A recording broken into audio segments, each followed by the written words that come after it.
I'm here with my teammates Liam and Cheryl to tell you about our senior design team, Dextera's progress thus far. I'm sure many of you can understand the frustration of using a third hand like this that you see above, spending a late night in GM trying to solder your parts together and having to constantly put down whatever you're working on just to readjust the third hand. If you break it down, this tool is extremely counterintuitive. You're using a third hand because both of your other hands are occupied, but to adjust it, you need to put down your tools, freeing your hands just to use the third hand tool in the first place. This problem affects professionals across many industries who use third hands in their day-to-day. After surveying and interviewing many of these groups, from opticians performing glasses repair to engineering students soldering circuit boards, we found that this problem is most pertinent for jewelers because they're working on small and intricate pieces throughout their entire day, performing tasks such as stone setting, soldering, and even unsoldering. Further, the objects jewelers are soldering often need to be adjusted often and to a very precise degree. Based on some of the feedback we've gotten from jewelers specializing in metalwork, we found that 50% of their day is spent soldering, while 20% of that time is simply spent readjusting and removing or replacing the piece in the third hand. Here in this video, you can see one of our stakeholders, Jen, a jeweler in downtown Philly. As you can see, her workspace is extremely cluttered. She has one small area delineated just for soldering. In her right hand is a blowtorch she is using to solder her part, and in her left hand is a tweezer she uses to pick up the solder that she puts on the piece. What is not shown in the video is that after she is done with this side of the object, she needs to flip it over, opening the device, removing whatever is in there, reorienting and replacing it in order to continue working. This break in the workflow can be extremely detrimental though, because if the solder cools or gets dirty, she needs to completely restart the piece. In addition to the initial soldering process, jewelers often need to unsolder a part if it is misaligned or if the first phase of the process was disturbed. Like in the video just seen, jewelers in this case hold a blowtorch in one hand and a pair of tweezers in another. Once the solder connections begin to reflow or separate, the jeweler has to try and pick up the part of the piece they want to separate with the tweezers and lift the tweezers up safely before they get too hot. Because this is a very precise and time-sensitive process, a human assistant is often called in to help. Our interviews with stakeholders and complementary research drove some system characteristics for our device. In order to be optimized for soldering, our product needs to be heat resistant and to withstand the flame of a blowtorch. Additionally, it needs to support the load of the object it is holding, as well as the force applied to that object. The value for static load is based on the weights of the objects ranging from delicate rings to thick gold chains. Although the force applied to the object is extremely minimal in the jeweler's use case, simply placing solder on an object, we decided to scale up this value by a safety factor of 10 to account for other processes that this device could be used for. As for convenience, these metrics are driven by the need of users to operate in a small and confined workspace. While we wanted to give the users the ability to lift and move the device in the workspace, we recognize that most jewelers work in their studio, so portability is not a large concern here. Jewelers are willing to spend within the hundreds for a state-of-the-art piece of equipment, so we found $250 to be a good price for our product. As for efficiency, we must ensure that this process does not take any longer than it currently takes for a jeweler to put down their tools, manually adjust a piece, and restart their process. Thus, this drove a metric for our device to operate in less than 5 seconds for small adjustments, and a goal for a 20% overall time reduction to solder a single piece.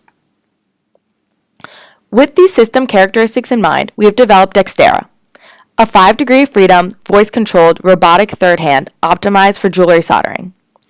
Compared with other solutions on the market, Dextera satisfies an unmet need at an attainable price point. Currently, most jewelers use a tweezer-like third-hand device shown in the chart above.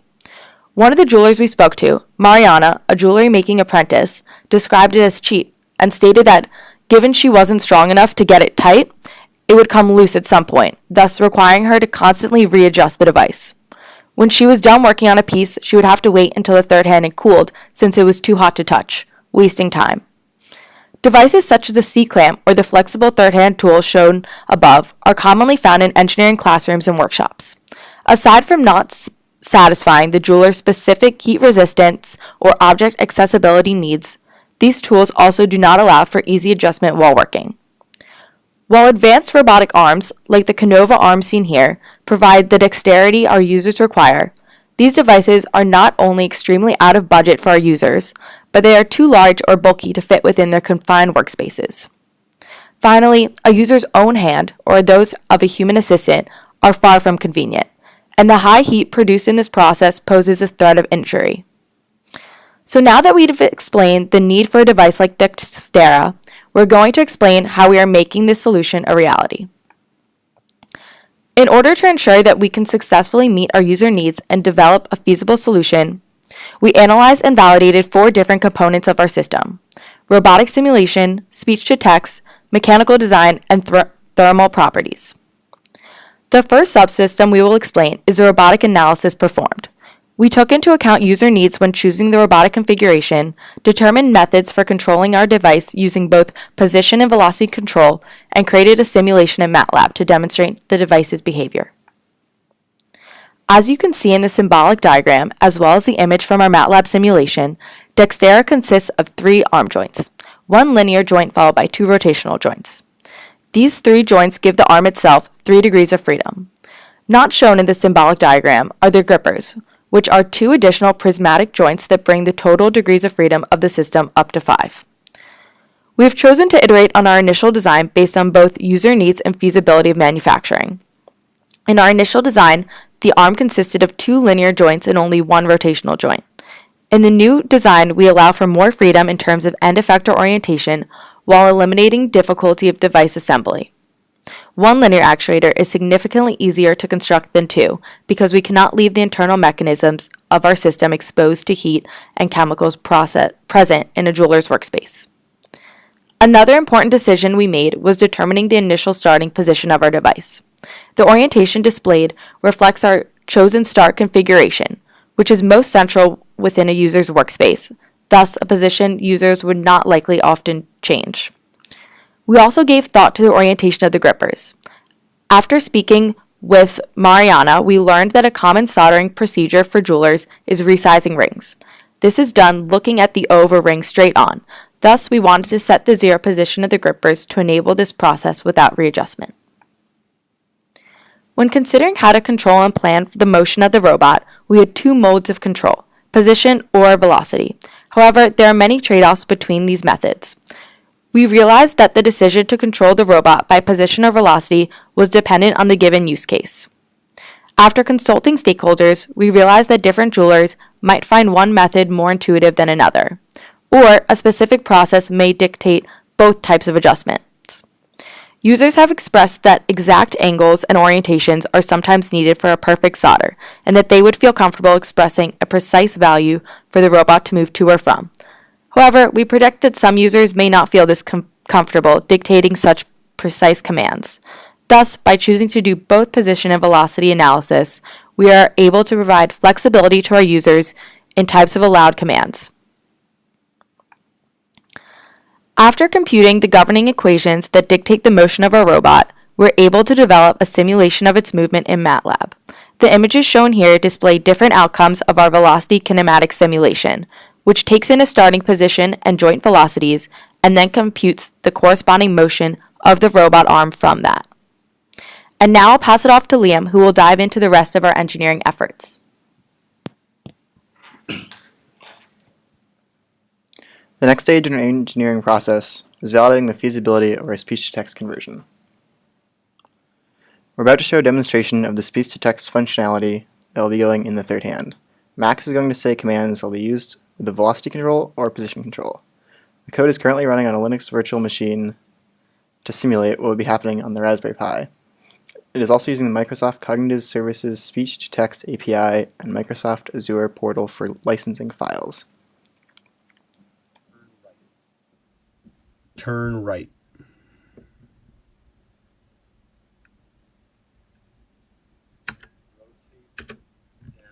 Rotate down 10 degrees.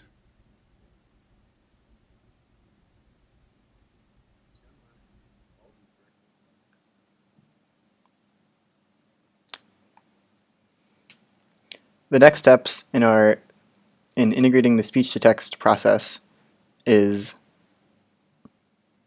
integrating it with the current robotic model.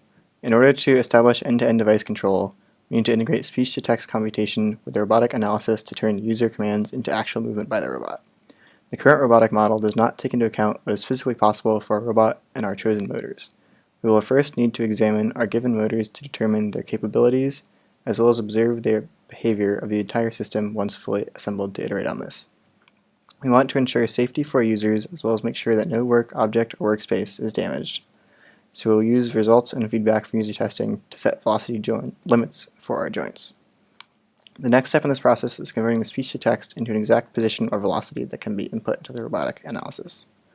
Next, we need to ensure that the joint movements prescribed by our analysis are turned into physical motor movements by integrating our computational subsystems with our physical subsystems, which we will now explain. The device has a speaker and a screen integrated into the base for control and diagnostic. The screen can be used to set up the device, as well as be used for diagnostics. The speaker mount is positioned to the far right of the gripper in order to avoid noise from the torch during soldering, as the blowtorch is often a noisy instrument. The Raspberry Pi is hidden in the base and connected to the screen and the gripper. A linear actuator drives the vertical motion, and 2 servos drive the angular positioning of the device. The gripper is actuated with a pulley gear motor. The grippers themselves are one of the most critical aspects of the design. The geometry of our grippers is derived from the current solution, which are the tweezer-like grippers, commonly used by jewelers today. They are long and thin, which is beneficial for 2 reasons. First, it allows space between the flame and the motor housings to protect our device. Also, it minimizes the gripper's interference in the workspace since it will not cover too much of the object you are working on. The next thing we considered is the mechanism which opens and closes the gripper. One of the most important differentiators about our device is that the user can access every point on the object they are working on. In order to do this, there are 2 pairs of grippers which can alternate holding the object. For this reason, we're using a slider which allows for linear motion rather than a clamshell design. This will allow each gripper to have 2 points of contact on the target object, increasing stability and reliability. It is also important that the grippers can move out of the way when open, so having a large enough slider that tools can get between the object and the gripper is necessary. Lastly, we considered the best way to control the grippers.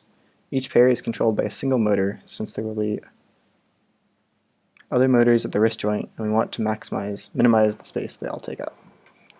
Additionally, we plan to have a manual control to move the pair of grippers closer or farther from each other. This would be a step done before starting your work in order to ensure the best contact between the gripper and the object being worked on. In order to find the load carrying capability of our arm, we created a finite element model of the structure. We used a very conservative safety factor of 5 and still found no expected failure, as the loads the device is expected to carry are very low. We also checked the load against the maximum torque listed for the gripper motors and servos and used a safety factor of 3, also because the loads expected on the device are small. We also tested the load carrying capability of the physical prototype, which we will discuss next.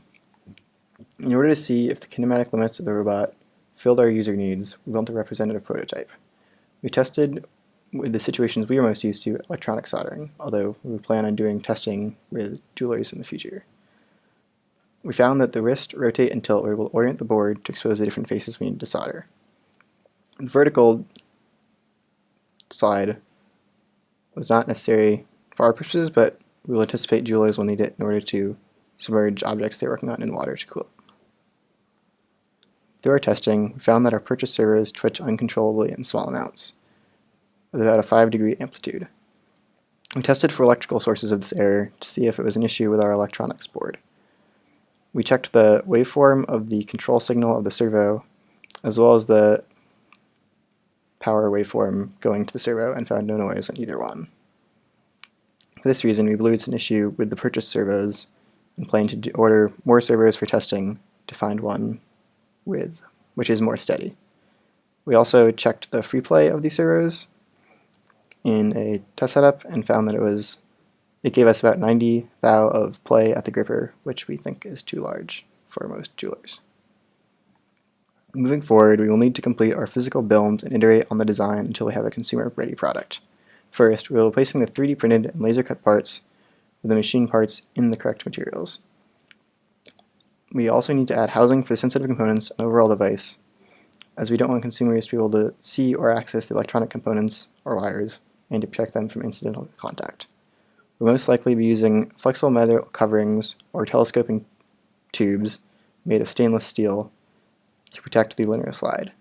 Additionally, we plan on doing more gripper prototyping and testing with dual gripper end effectors, and moving these grippers relative to one another. Next is the thermal analysis. The first important consideration when designing to withstand high temperatures is the material choice. We looked at popular metals used in high temperature applications and evaluated their characteristics against our needs, specifically thermal conductivity, melting point, and price. We want a material that minimizes thermal conductivity and price, but maximizes melting point. The graph shows a relative representation of the 5 metals, ranked in order from least to greatest for each property, and you can view the actual values in the table to the right. Stainless steel is the best choice and will be the material used in our grippers and body of the device. It has the lowest thermal conductivity and price of all the materials, and the melting point is close in range with the other ones. There is no close second. Aluminum bronze has too low of a melting point, tungsten has too high of a thermal conductivity, titanium is too expensive, and nickel alloy is expensive and also has a relatively high thermal conductivity. Additionally, stainless steel is easy to access, easy to manufacture, and offers other benefits like corrosion resistance. This can be especially important in jewelry applications, as pieces are often coated in acidic pickling fluid when setting gemstones. Once stainless steel was selected, we ran simulations to ensure our grippers could withstand prolonged exposure to the soldering flame. The 3D geometry of our grippers in a clamped position was imported into both COMSOL and MATLAB and tested over time intervals ranging as long as 60 minutes with direct flame contact. The flame was modeled as a constant heat flux at the left faces of the gripper. We looked at propane torches, which are commonly used by jewelers and are estimated to have a heat flux of about 100,000 watts per meter squared. We also looked at butane torches, which are used by some jewelers since they reach higher temperatures needed for certain metals, and have an estimated heat flux of 230,000 watts per meter squared. The image shown here depicts the temperature gradient in the grippers after constant exposure to a propane torch for 10 minutes. In order to validate that the grippers will perform reliably, we track the maximum temperature in the grippers over time. This allows us to find the point in time at which gripper will start to exhibit changes and ultimately melt under the flame. We can see from the graph that the temperature at which it starts to become pliable, about 500 degrees Celsius or almost 800 Kelvin, doesn't happen until around the 20-minute mark. It is very unlikely that there will be a case this long. From our user research, it is clear that soldering is only done for a few minutes at a time. The users are also extensively trained in how to use these tools and were very clear with us in interviews that you always direct the flame onto the jewelry, not the third hand. However, this design allows for improper use with a safe margin. In a similar analysis to the last slide, we found the grippers were able to withstand about 7 minutes of direct contact with a butane torch. This is still past the expected contact time, however it comes closer. It will be important to consider additional methods to extend this time, as well as pin down exactly how common it is for jewelers to use butane torches and better estimate their use time as well.